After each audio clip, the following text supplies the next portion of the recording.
Bendiga a todos. Amén. Dios me lo bendiga más. Amén. El nombre fino que el pastor dice es Ciani Rodríguez. Hasta el sol de hoy no se lo ha podido aprender. Vamos a estar todos de pie para empezar lo que el Señor tiene esta noche para todos ustedes. Vamos a ir al libro de Éxodo capítulo 3, versículo del 6 al 12. Y cuando todos lo tengan, me confirman con un amén. Éxodo 3, del 6 al 12. Gloria a Dios. Amén. La palabra se lee en el nombre del Padre, del Hijo y del Espíritu Santo. Amén.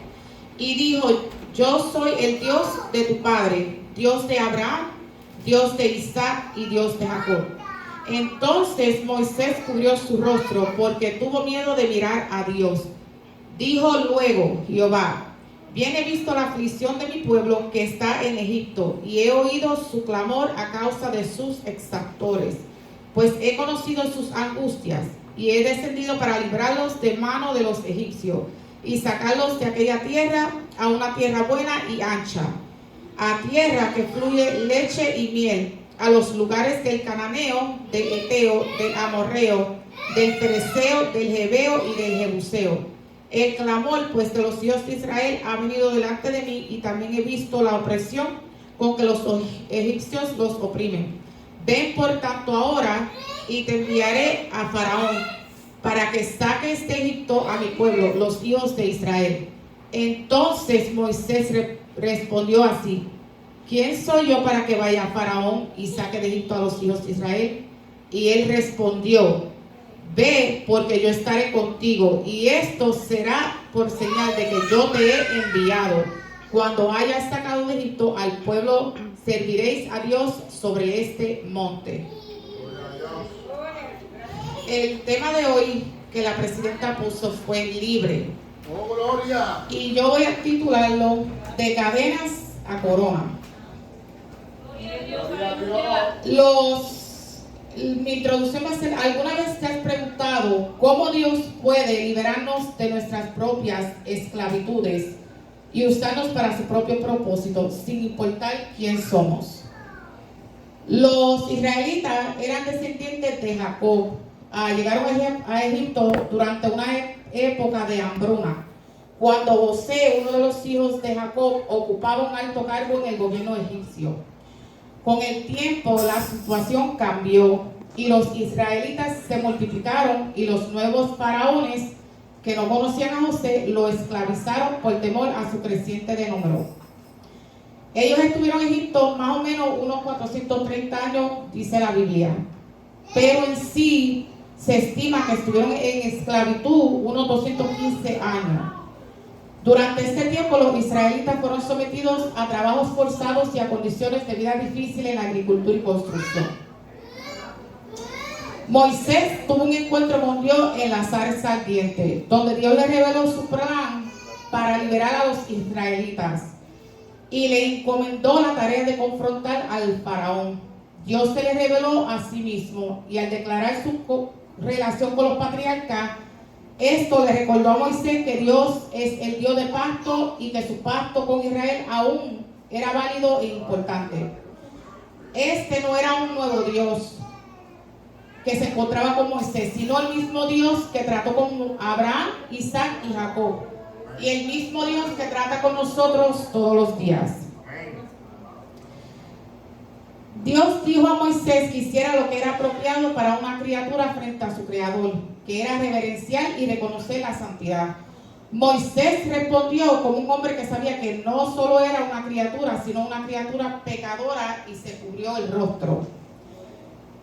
Dios no decidió en ese momento darle a Israel la tierra de Canaán. Era la misma piedra que él prometió a los patriarcas hacían unos 400 años de eventos. Dios quería que Moisés y Israel conocieran su compasión y cuidado por ellos, y Moisés nunca podría arder sin ser consumido. Él no podía mantener sus sandalias puestas en la presencia divina. La separación de Dios y Moisés era real, sin embargo, Dios pronto mostraría su cuidado y compasión por Moisés y el pueblo de Israel. Dios separó, o Dios separado, pero no necesariamente distante. Aunque Él está separado, se preocupa y se conecta a sí mismo con nuestras necesidades. Cuando dice, te enviaré a Faraón para que saques de Egipto a mi pueblo, en el versículo 3:8 Dios dice, he descendido para librarlos. Y luego en el versículo 3:10 Dios dice, ve, por tanto ahora te enviaré. Si Dios dijo que los libraría, la pregunta es ¿para qué Él usaría o necesitaría a Moisés? Si Él es un Dios todopoderoso, Él es omnipresente, omnisciente y omnipotente. Quiere decir que está en todos los lugares. Dios usó a Moisés por varias razones. Para manifestar su poder, establecer una alianza, revelar su ley, guiar a los israelitas a su tierra prometida y también para desarrollar fe y confianza. Esto muestra que Dios a menudo usa y elige confiar en instrumentos humanos. Al igual que usted, al igual que a mí, hasta una piedra de tropiezo Dios puede usar.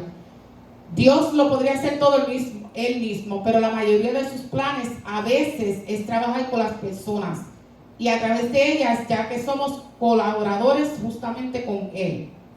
En 2 de Corintios capítulo 6, versículo 5 dice, así pues nosotros como colaboradores suyos os exhortamos también que nos recibiréis en vano la gloria de Dios. Pablo se ve a sí mismo y a sus compañeros de ministerio como colaboradores con Cristo.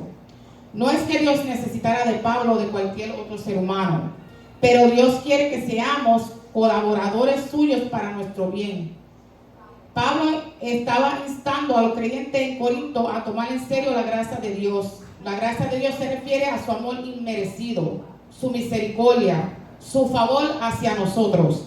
Recibir la gloria de Dios en vano significaría no responder a esa gracia de una manera que honre a Dios. Esto podría suceder si nosotros los creyentes no vivimos de acuerdo con los mandamientos de Dios o si no aprecian el sacrificio de Jesús por ellos. Como Pedro, antes de conocer a Jesús, él era un humilde pescador, dedicado a su profesión y su familia. Su vida cambió radicalmente cuando Jesús lo llamó a ser uno de sus discípulos. Cuando a Pedro lo encarcelaron, él no demostraba ninguna señal de ansiedad. Él estaba profundamente dormido en lo que parecía ser la última noche antes de su ejecución. Y llegaron a la puerta de hierro que daba a la ciudad, la cual se le abrió por sí misma. Ni los soldados, ni la cadena, ni los guardias, ni la puerta de hierro eran nada para Dios. Pedro estaba tan contento porque él sabía que la oración estaba apoyándolo. Muchos de nosotros nos preocupamos por la puerta de hierro antes de que lleguemos a ella. Jacobo, en el versículo 8 de Hechos 12, 1 al 2, Jacobo fue martirizado y Pedro fue rescatado. Las razones por las que Dios hace tales cosas o no las hace a menudo, solo las conoce Él. Si sabemos que Jacobo, habiendo graduado a gloria, no se consideró un perdedor de ninguna manera. Simplemente aún no era la hora de que Pedro fuera a su hogar celestial. En el versículo 11 dice, ¿quién soy yo? Se hace la pregunta.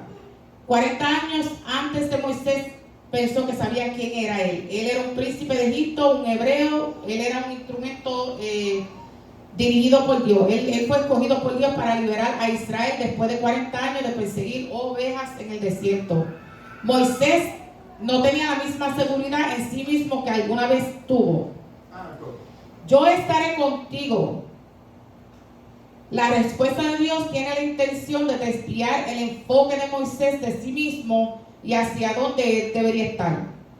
En Dios. Por lo tanto, Dios nunca responde a la pregunta ¿quién soy yo? En lugar de eso, Él le recuerda a Moisés que Él estará con él. Y a veces nosotros tenemos lo que se llama un autoestima y nos olvidamos que Dios tiene la solución que nosotros usualmente le damos a todo tipo de problemas. Y Moisés solo tenía un problema de autoestima cuando confiaba demasiado en su propia capacidad para liberar a Israel. La pregunta correcta no era ¿quién soy yo? La pregunta correcta debería de ser ¿quién es Dios?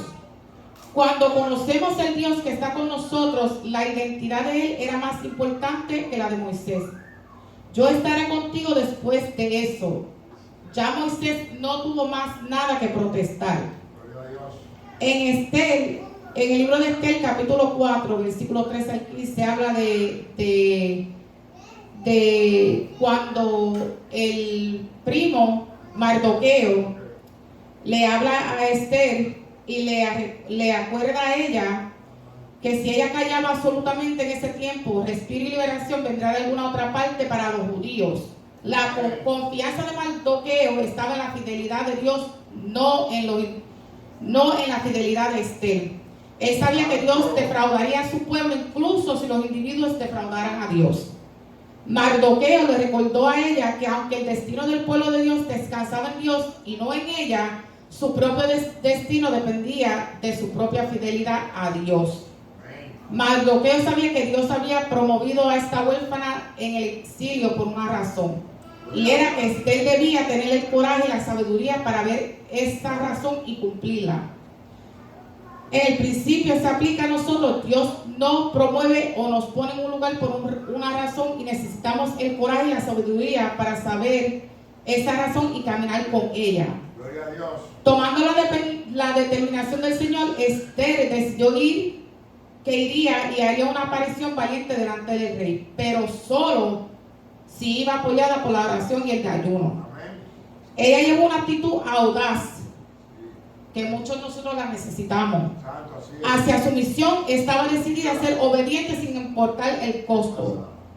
A veces nosotros somos desobedientes y vienen batallas y nosotros no sabemos las razones por qué son, pero es porque somos desobedientes. Santo, así es. Si el Señor te dice haz una cosa y te haga, hazla, no pregunte.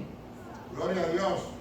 Ella llevó esa actitud audaz hacia su misión. Estaba decidida a ser obediente sin importar el costo.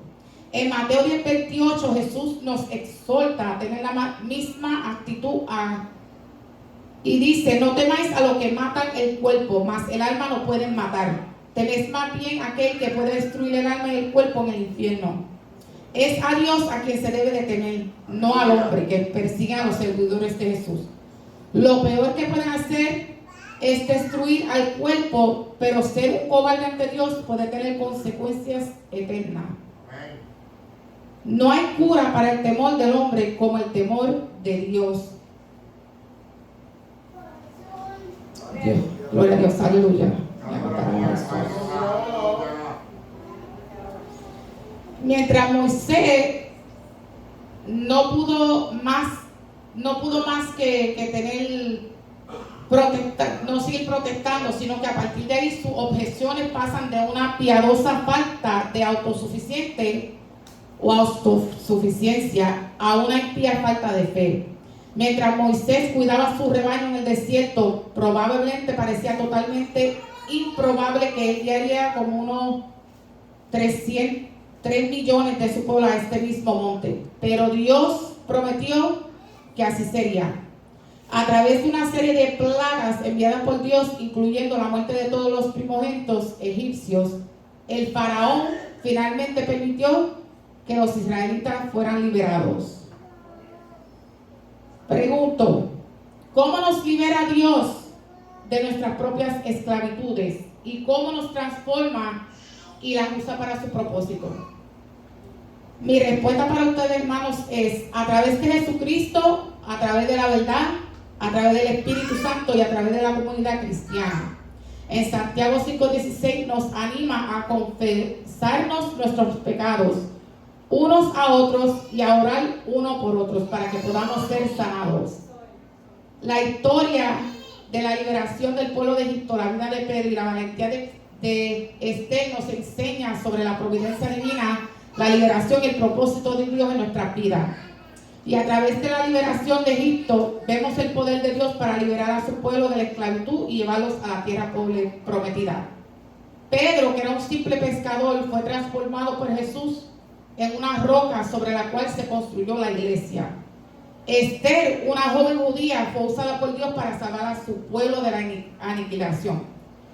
Esto nos recuerda que sin importar las circunstancias de Dios, Él tiene un plan para cada uno de nosotros. Y a través de ese plan puede implicar desafíos y pruebas, pero siempre está guiado por el deseo de que potencial. Así como Dios estuvo con el pueblo de Israel, con Pedro y con Esther, en cada paso de nuestros, Él puede estar con nosotros en cada paso de nuestros viajes. Por lo tanto, hermano, seamos valientes y confiemos en Dios, sabiendo que Él nos guiará y nos protegerá, al igual que lo hizo con el pueblo de Israel. Pedro y Esther, recordemos siempre que somos parte de un plan divino y que con fe y obediencia podemos superar cualquier obstáculo que se nos presente. Amén. Que el Señor lo bendiga y hasta aquí mi parte. Comparto con los